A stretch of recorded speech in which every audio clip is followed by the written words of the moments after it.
Friends welcome back to our channel wealthy ലൈഫിൻ്റെ ഇന്നത്തെ വീഡിയോയിൽ ആരതി ഡ്രഗ്സ് എന്ന സ്റ്റോക്കിൻ്റെ ബൈബാക്കിനെ കുറിച്ചും ഈ ബൈബാക്കിൽ ഷെയർ ഹോൾഡേഴ്സ് പാർട്ടിസിപ്പേറ്റ് ചെയ്യണമോ വേണ്ടയോ എന്നുള്ള കാര്യവുമാണ് നമ്മൾ അനാലിസിസ് ചെയ്യുന്നത്. ആരതി ഡ്രഗ്സ് എന്ന സ്റ്റോക്കിൻ്റെ 19 മാർച്ച് 2021 പെർഫോമൻസ് നോക്കുകയാണെങ്കിൽ ഈ സ്റ്റോക്കിൽ 9% പ്രൈസ് ഹൈക്ക് നമ്മൾക്ക് കാണാൻ സാധിച്ചു. അതായത് ഏകദേശം 640 രൂപ 690 രൂപ റേഞ്ചിൽ ഓപ്പണായ ഈ സ്റ്റോക്ക് 749 രൂപ എന്ന ലെവലിലാണ് ക്ലോസ് ചെയ്തത്. സ്റ്റോക്കിൻ്റെ ഇൻട്രാഡേ ഹൈ നോക്കുകയാണെങ്കിൽ 786 ഇൻട്രാഡേ ലോ നോക്കുകയാണെങ്കിൽ 669 ഏകദേശം 9% ഉള്ള പ്രൈസ് ഹൈക്ക് നമ്മൾക്ക് കാണാൻ സാധിച്ചു. സ്റ്റോക്കിൻ്റെ 52 വീക്ക് ഹൈ നോക്കുകയാണെങ്കിൽ 1026 സ്റ്റോക്കിൻ്റെ 52 ലോ നോക്കുകയാണെങ്കിൽ 105 രൂപ വാല്യൂഷനുമായിരുന്നു. ഈ സ്റ്റോക്കിൽ ലാസ്റ്റ് ട്രേഡിംഗ് സെഷനിലും വളരെ നല്ല ഒരു ഡെലിവറിയാണ് കാണാൻ സാധിച്ചത്. ഇത്രയും വലിയ പ്രൈസ് ഹൈക്കിൻ്റെ പിന്നിലെ ഏറ്റവും പ്രധാനപ്പെട്ട റീസൺ സ്റ്റോക്കിൻ്റെ ബൈബാക്ക് റിലേറ്റഡ് ആയിട്ടുള്ള ന്യൂസ് തന്നെയാണ്. ബൈബാക്ക് റിലേറ്റഡ് ആയിട്ടുള്ള ന്യൂസ് കവർ ചെയ്യുന്നതിന് മുൻപേ വെൽത്തി ലൈഫ് എന്ന ചാനൽ നിങ്ങൾ ആദ്യമായാണ് വിസിറ്റ് ചെയ്യുന്നതെങ്കിൽ ചാനൽ ദയവായി സബ്സ്ക്രൈബ് ചെയ്യുക. For getting instant stock recommendation and regular market updates ചാനലിൻ്റെ സൈഡിൽ നിന്നും സ്വിംഗ് ട്രേഡ് ആവശ്യമായ അഡീഷണൽ ഇൻസൈറ്റ്സ് ലഭിക്കുന്നതിന് വേണ്ടി ജോയിൻ ബട്ടൺ എന്ന ഓപ്ഷൻ കൺസിഡർ ചെയ്യാവുന്നതാണ്. 19 മാർച്ച് 2021 ട്രേഡിംഗ് സെഷനിലാണ് ആരതി ഡ്രഗ്സിൻ്റെ ബോർഡ് ഓഫ് ഡയറക്ടേഴ്സ് കമ്പനിയുടെ ബൈബാക്ക് പ്ലാൻ അപ്രൂവ് ചെയ്തത്. ഈ ബൈബാക്ക് പ്ലാൻ പ്രകാരം ഏകദേശം 6 ലക്ഷം ഷെയറുകൾ, അതായത് 10 രൂപ ഫേസ് വാല്യൂ ഉള്ള 6 ലക്ഷം ഷെയറുകളാണ് കമ്പനിയുടെ പ്രൊമോട്ടേഴ്സും അതുപോലെ തന്നെ പ്രൊമോട്ടർ ഗ്രൂപ്പും ബൈബാക്ക് ചെയ്യുന്നത്. ഓരോ ഷെയറിൻ്റെയും ബൈബാക്ക് പ്രൈസ് ആയിട്ട് സെറ്റ് ചെയ്തിരിക്കുന്നത് 1000 രൂപ പെർ ഷെയർ ആണ്. അതുപോലെ തന്നെ ടോട്ടൽ ഷെയറുകളുടെ 0.64% ഷെയറുകളാണ് കമ്പനിയുടെ പ്രൊമോട്ടേഴ്സ് ബൈബാക്ക് ചെയ്യുന്നത്. ഇനി കമ്പനിയുടെ പ്രൊമോട്ടേഴ്സിൻ്റെ എക്സിസ്റ്റിംഗ് സ്റ്റേക്ക് ഹോൾഡിംഗ് നോക്കുകയാണെങ്കിൽ 60.2% കമ്പനിയുടെ പ്രൊമോട്ടേഴ്സിൻ്റെ എക്സിസ്റ്റിംഗ് ഷെയർ ഹോൾഡിംഗ്. ഈ ബൈബാക്കിന് ശേഷം ഇത് 60.84% ഉയരും. ആരതി ഡ്രഗ്സ് നമ്മൾക്ക് എല്ലാവർക്കും അറിയാം, ആക്റ്റീവ് ഫാർമ ഇൻ്റഗ്രേഡിയൻറ്റ് സെക്ടറിലും അതുപോലെ തന്നെ ഫോർമുലേഷൻ സെക്ടറിലും വർക്ക് ചെയ്യുന്ന ഒരു കമ്പനിയാണ്.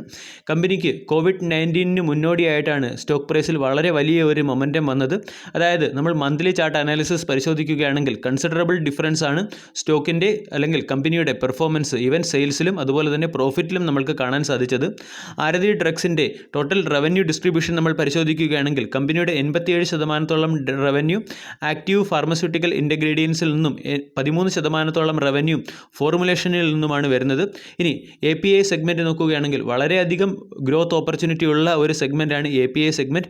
ഡൊമസ്റ്റിക് മാർക്കറ്റിൽ API സെഗ്മെൻറ്റിൻ്റെ ഗ്രോത്ത് കാൽക്കുലേറ്റ് ചെയ്തിരിക്കുന്നത് 13.50%, അതുപോലെ തന്നെ എക്സ്പോർട്ടിംഗ് സെക്ടറിൽ 13.77%. അതായത് ഫാർമ സെക്ടറിൽ ഈ കമ്പനി ഒരു ഫ്യൂച്ചർ പ്രോമിസിംഗ് കമ്പനിയാണെന്ന കാര്യത്തിൽ നമ്മൾക്ക് നിസ്സംശയം പറയാവുന്നതാണ്. കമ്പനിയുടെ Q3 റിസൾട്ട് ഫിനാൻഷ്യൽ പെർഫോമൻസ് നോക്കുകയാണെങ്കിൽ ഈ കമ്പനിയുടെ ടോട്ടൽ റവന്യൂ 530 കോടിയായിരുന്നു. അതായത് ഇയർ ഓൺ ഇയറിൽ കമ്പനിയുടെ റവന്യൂ 11.98% വർദ്ധിച്ചിട്ടുണ്ടായിരുന്നു. കമ്പനിയുടെ പ്രോഫിറ്റ് നോക്കുകയാണെങ്കിൽ പ്രോഫിറ്റിൽ നമ്മൾക്ക് 144.88% ഹൈക്കാണ് കാണാൻ സാധിച്ചത്. അതായത് കമ്പനിയുടെ ലാസ്റ്റ് പ്രോഫിറ്റ് നോക്കുകയാണെങ്കിൽ 68.03 കോടിയായിരുന്നു. കമ്പനിയുടെ എബിറ്റ മാർജിൻ നോക്കുകയാണെങ്കിൽ എബിറ്റ മാർജിൻ ഇയർ ഓൺ ഇയറിൽ 20.25% വർദ്ധിച്ചത്. ഇനി ഈ 60 കോടി രൂപയുടെ ബൈബാക്കിൽ കമ്പനി ബൈബാക്കിൻ്റെ റെക്കോർഡ് ഡേറ്റായിട്ട് സെറ്റ് ചെയ്തിരിക്കുന്നത് 1 ഏപ്രിൽ 2021. ആരതി ഡ്രഗ്സ് എന്ന സ്റ്റോക്കിൻ്റെ ബൈബാക്കിൽ നമ്മൾ പാർട്ടിസിപ്പേറ്റ് ചെയ്യണമോ വേണ്ടയോ എന്നുള്ള കാര്യത്തിലേക്ക് വരാം. ആരതി ഡ്രഗ്സ് എന്ന സ്റ്റോക്കിൻ്റെ എക്സിസ്റ്റിംഗ് ഷെയർ ഹോൾഡറാണ് നിങ്ങൾ. കൂടാതെ ആരതി ഡ്രഗ്സ് എന്ന സ്റ്റോക്ക് ഏകദേശം 680 രൂപ അല്ലെങ്കിൽ സ്റ്റോക്കിൻ്റെ 20-യുടെ എക്സ്പോണൻഷ്യൽ മൂവിംഗ് ആവറേജ് റേഞ്ചിലാണ് ഈ സ്റ്റോക്ക് ബൈ ചെയ്തതെങ്കിൽ ഉറപ്പായിട്ടും നമ്മൾക്ക് ബൈബാക്കിൽ പാർട്ടിസിപ്പേറ്റ് ചെയ്യാം. കാരണം 680 രൂപയോ അതല്ലെങ്കിൽ അതിൽ താഴെയോ ഈ സ്റ്റോക്കിൽ എൻട്രി ചെയ്തവർക്ക് 1000 രൂപ എന്ന് പറഞ്ഞാൽ സാമാന്യം നല്ല ടാർഗറ്റാണ്. കൂടാതെ സ്റ്റോക്കിൻ്റെ 1000 രൂപ എന്ന് പറഞ്ഞാൽ സ്റ്റോക്കിൻ്റെ ഒരു പ്രധാനപ്പെട്ട റെസിസ്റ്റൻസുമാണ്. അതുകൊണ്ട് ഈ സ്റ്റോക്കിൽ short time point of view സ്റ്റോക്കിലെ ആൾറെഡി എക്സിസ്റ്റിംഗ് ഷെയർ ഹോൾഡേഴ്സിന് പാർട്ടിസിപ്പേറ്റ് ചെയ്യാവുന്നതാണ്. ഇനി ഈ സ്റ്റോക്കിൽ ഫ്രഷ് പൊസിഷൻ എടുക്കാൻ ആഗ്രഹിക്കുന്നവർക്ക് എന്താണ് ചെയ്യേണ്ടതെന്ന് നോക്കാം. അതായത് ഒന്ന്, ആരതി ഡ്രഗ്സ് എന്ന സ്റ്റോക്കിൻ്റെ ബിസിനസ് പോർട്ട്ഫോളിയോയും അതുപോലെ തന്നെ സ്റ്റോക്കും നിങ്ങൾക്ക് ഇഷ്ടമാണെങ്കിൽ, ബിസിനസ് മോഡലും ഇഷ്ടമാണെങ്കിൽ മാത്രം ഈ സ്റ്റോക്കിൽ എൻട്രി ചെയ്യുക. അല്ലാതെ ബൈബാക്ക്, ഡിവിഡൻഡ് പോലുള്ള കോർപ്പറേറ്റ് ആക്ഷൻസ് പ്രതീക്ഷിച്ച് നമ്മൾ ഈ സ്റ്റോക്കിൽ എൻട്രി ചെയ്യേണ്ട ആവശ്യമില്ല. അതിനുള്ള പ്രധാനപ്പെട്ട കാരണം ഈ സ്റ്റോക്കിൻ്റെ അക്സെപ്റ്റൻസ് റേഷ്യോ തന്നെയാണ്. അറൗണ്ട് അറൗണ്ട് 0.64% ആണ് ഈ സ്റ്റോക്കിൻ്റെ അക്സെപ്റ്റൻസ് റേഷ്യോ. അല്ലെങ്കിൽ ടോട്ടൽ ആരതി ഡ്രഗ്സിൻ്റെ ഷെയറുകളിൽ ഓൺലി 0.64% ഷെയറുകൾ മാത്രമേ പ്രൊമോട്ടേഴ്സ് ബൈബാക്ക് ചെയ്യുകയുള്ളൂ. അതുകൊണ്ട് ബൈബാക്ക് പ്രയോഗിച്ച് അല്ലെങ്കിൽ ബൈബാക്ക് പ്രതീക്ഷിച്ച് നമ്മൾ ഈ സ്റ്റോക്കിൽ എൻട്രി ചെയ്യുകയാണെങ്കിൽ നമ്മൾ മുകളിലത്തെ ലെവലിൽ ട്രാപ്പ് ആവാനുള്ള സാധ്യതയുണ്ട്. ഇനി ലാസ്റ്റ് TCSൻ്റെ ബൈബാക്ക് റിവ്യൂ വീഡിയോ ചെയ്തപ്പോൾ ഞാൻ സ്ട്രോങ്ലി റെക്കമെൻഡ് ചെയ്തായിരുന്നു TCS എന്ന സ്റ്റോക്കിൽ ബൈബാക്ക് ഓപ്പർച്യൂണിറ്റി പ്രതീക്ഷിച്ച് നമ്മൾക്ക് ഈ സ്റ്റോക്കിൽ എൻട്രി ചെയ്യാം. കാരണം TCSൻ്റെയും ആരതി ഡ്രഗ്സിൻ്റെയും ചാർട്ട് പാറ്റേൺ നോക്കുകയാണെങ്കിൽ നമ്മൾക്കതിൽ ഡിഫറൻസ് മനസ്സിലാകും. TCSൻ്റെ ചാർട്ട് പാറ്റേൺ നോക്കുകയാണെങ്കിൽ കൺസിക്യൂട്ടീവ്ലി ഗ്രോ ചെയ്യുന്ന കമ്പനിയാണ്. അതുകൂടാതെ IT സെക്ടറിലെ ലീഡിംഗ് കമ്പനിയാണ്. ആരതി ഡ്രഗ്സ് എന്ന കമ്പനിയുടെ ഷെയർ പ്രൈസ് നോക്കുകയാണെങ്കിൽ അല്ലെങ്കിൽ കമ്പനിയുടെ ചാർട്ട് പാറ്റേൺ നോക്കുകയാണെങ്കിൽ 2020 മെയ് മാസം വരെ ഈ സ്റ്റോക്കിൽ അത്രയ്ക്ക് വലിയ മൊമെൻറ്റം ഒന്നും ഉണ്ടായിരുന്നില്ല.